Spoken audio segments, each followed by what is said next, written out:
Hello, I'm Bruce Stell from Unlimited Detail. The purpose of this particular demonstration is to show what games would look like if we were to use unlimited point cloud data. Let's begin by looking at something fairly common: the ground. The ground in nearly all games is a flat texture map, sometimes a bump map, with some polygon pieces of grass sticking up from it. This is an older example, just so you can understand what it is I'm talking about.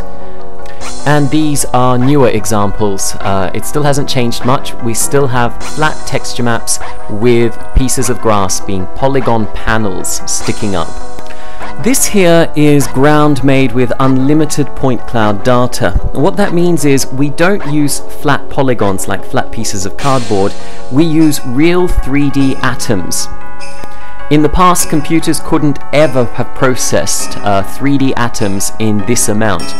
But Unlimited Detail is an algorithm for running unlimited 3D atoms. I know that sounds very strange. You'll have to go to some of the other video clips to understand how that's possible. So you can see a big difference. All of those little pebbles aren't a bump map. They're real geometry. They're real pebbles. Of course, we can put larger rocks on the ground now. We can put leaves. We can put anything we want in unlimited quantities. We've made some pretty extreme claims here at Unlimited Detail. We've said that we've boosted graphics by about 1,000 times. So I submit for your consideration, in the area of the ground, going from, well, one flat polygon with some flat polygons sticking up, to this level of geometry. If we were to build all of these objects out of polygons, every single little rock on the ground, and the larger rocks, the grass, the leaves, twigs in some cases, we would well exceed the number of polygons we're using at present by 1,000 times. We're looking here at Armor 2, and we're looking at the base of a tree. This is actually a very good base of a tree. I think on our last demonstration we showed the base of the trees on Crysis, and they were 6 polygons. In Armor 2, the trees are considerably more advanced, as you can see, but I'm sure you can still see the polygons. Now if we have a look at trees made of unlimited point cloud data, please remember that there of course is going to be a difference between our artwork and the artwork of the games we're seeing. The games we're seeing have been done by professional artists, and they've done a fantastic job with the polygon counts that they had. On the other end, we have an unlimited polygon count, or an unlimited point cloud data count, but we're still in the draft copy experimental stages. So this is programmer artwork. When professional artists get involved, I'm sure your imagination can quickly project what it's going to look like. Looking up into the trees, of course that's going to be an area where you require a lot of geometry. It's going to quickly gobble up a lot of polygons. This is Half-Life 2, and the reason why I'm showing it to you is I can assure you that nearly everybody back in the days of Half-Life 2 was saying, wow, what amazing realistic graphics. We always think that graphics look incredibly realistic at the time that they're made.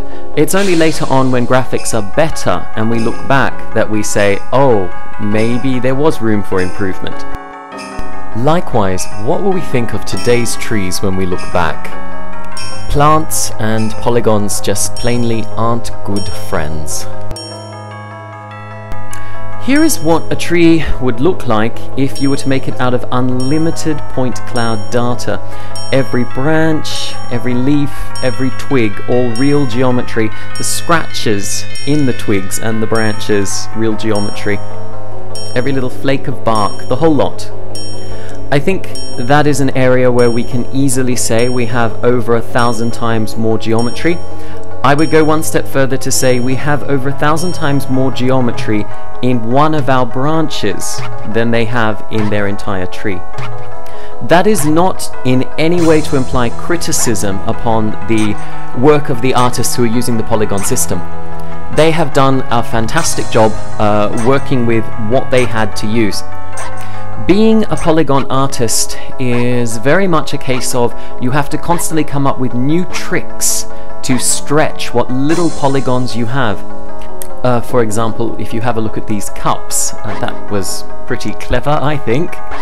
The coffee machine next to it is mostly square, and so it's the friend of the polygon system. It's round objects which are the enemy of the polygon system. It is in no way the fault of the artist that these flower pots look the way that they do. It just is simply that we just don't have enough geometry to make something that properly resembles the real world if we use the polygon system. So it makes sense, if there's a way of running unlimited point cloud data, that we should swap to it. I mean, all of these objects are meant to be round, and if you're going to make them out of things that are flat, then they'll never truly be round until you move down to so many of these little flat panels, these little flat polygons, that we're actually using point cloud data. Of course, games are more than graphics. These games are all fun. And I don't think that the graphics take away from the fun. But if we didn't keep striving for better graphics, then Nvidia, ATI and Intel would all be out of business. So would we. So for those whose business depends on it, we'd like to keep you focused on the room for improvement factor. Let's have a look at this rock wall. It looks quite good from a distance, but as we get closer, I assume your eye is well trained enough to see the polygons. In movies, CGI movies, things like Shrek and Final Fantasy, Nemo, stuff like that, their wireframes are at least 500 times more complicated than what we're seeing in games today. And for objects as geometrically intricate... Wow, I struggled with that word there. I promise you I do normally have a mastery of the English language. When it comes to rocks, if you want rocks that look more like real rocks, then may I humbly recommend using unlimited point cloud data. This is a little rock bridge. Please ignore those funny shadows which are flickering on and off. We're having an issue with the shadows on this particular demonstration. It's not a fault of the system. Shadow mapping is an entirely different section to what makes unlimited point cloud data. But we had to get this comparison video out pretty quickly and didn't have time to fix our shadow mapper. So this is a nice little bridge with some stairs on it. We're looking at... what are we looking at here? I don't even know what game this is. Something modern.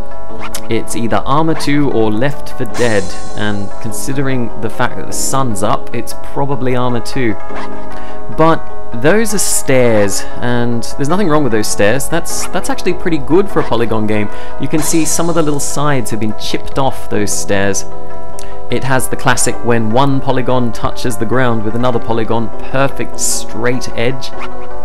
It would be nice to have unlimited polygons. Oh, look at these train tracks. They couldn't do the pieces of wood underneath. It would have been terribly expensive to have done so if you think about it. How many pieces of wood is there underneath a train track? So it just had to be a flat texture. So how would we use unlimited detail? Well, there's two ways to import graphics. You can either laser scan them in. We haven't actually done that yet, but we know that laser scanners produce point cloud data, and we run unlimited point cloud data. The other way is to build your polygon objects at the highest settings as though you were building them for movies, and then you can just do a convert to point cloud XYZ color property, and you can import unlimited polygons directly into unlimited detail. We haven't done that yet either. We've been working with direct voxel editors. Another problem which you've probably noticed in your polygon games is that things pop up. We discussed this in the last video, but there's a system they use in polygons called the model swap system, where you have a lesser model, a medium-sized model, a high polygon model. Well, that would imply 3 when really there's about 4 to 8 of them in a good game. And as you move in and out, we swap models. That saves polygons. When things are far away, you're not using a very complicated model. No one's quite been able to do a nice transition between these swapping models. And for the actual artists, you can imagine the problems involved with having to build the objects multiple times. For cost in game development, that does push things up quite significantly. If you have unlimited point cloud data, trillions of trillions of trillions of points, then you don't have to save points. You don't have to save geometry by building multiple models multiple times. So here in our little zoom down, you can't see also a few funny little artifacts jumping up there. Those are little issues in the system. Remember, we're new, we're young, have mercy on us. We're like little newborn baby lambs. We're just new, we haven't grown yet. So a bit of compassion. But funny little artifacts appearing aside, you could see as we zoomed down there wasn't any model swapping, and that's a good thing in my opinion. Those of you familiar with all this techno-babble, you're probably thinking, advanced displacement mapping shall fly down and save us. Advanced displacement mapping are these funny polygons which are quite advanced, and when you look at them from different directions they sort of look like they're sort of 3D sort of. And then when you look at them from other angles, they don't look 3D at all. They're a little bit slow to use, so you can't use too many of them, and they don't save flower pots from looking like hexagons. But they do a good job on the ground. I would say not a job which is as good as if we had unlimited point cloud data, but certainly an improvement over flat ground. Problem with them is, like if we look at this tree trunk here, the advanced displacement map in the middle looks fantastic. Of course, on the edges we're still flat. So they offer help, but not salvation, shall we say. The future for unlimited detail is unknown. One of two things is going to happen. Either we join with one of the major players, ATI, Intel, Nvidia, and I'm not going to say what the situation is with any of them, or due to internal politics that doesn't end up happening, and in which case it is our intention to become a software alternative. A software alternative that gives you unlimited point cloud data.